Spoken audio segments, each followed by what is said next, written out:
one and I stand on that. You and me, babe, that's black on black. Dr. Daniel Black is here. We were talking a little bit off mic about Rustin. I have it on my to-do list to watch this week. You enjoyed it, Rustin, on Netflix? I loved it. I just loved it. I went to the movie theaters first, and then I watched it again on Netflix. And I'll wait till you watch, for us to talk about it. But the only thing I will say is I think it's extremely, extremely important, and I think it really reveals to us one of our great, great, great angels and ancestors whom the world missed. And in some instances, people wanted the world to miss him because, of course, we know he was an out gay man. Everybody already knows that part, right? But see, what people sleep on is that very often God will hide God's best self in the rejected self. Oh, well, I mean, if you're saying that, though, because if you're saying that, Jesus was kind of rejected. Precisely. So Martin was kind of rejected. And Precisely. And in fact, I'm going to tell you right now, if somebody's going to walk on water, other people threw water on them first. Listen, you take that water and walk on it. That's right.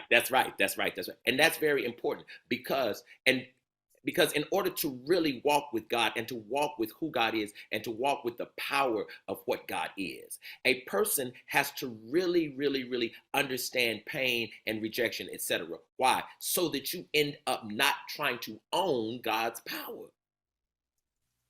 It's always on loan to you, but you cannot claim it as your own.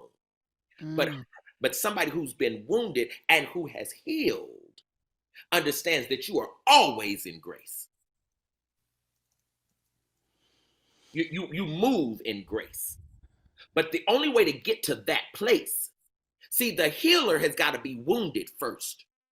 Why? So that the healer can understand not the wound, so that the healer can understand the hurt a person's enduring as they're healing. It is a requirement for the healer to be wounded.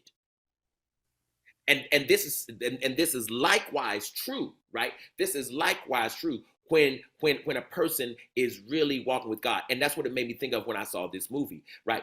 Bayard Rustin, he is brilliant. The man is brilliant. Most folks know that. We know the history. All of us know that he arranged the March on Washington. We got all of that part. What most people do not understand is how in the hell was this man able to do this kind of organizing? How was he able to pull all these pieces together? Because he was broken too. See, when you're broken, finding broken pieces is not difficult. And so putting those pieces together, right? The reason he was so excellent at it is because he did it to himself.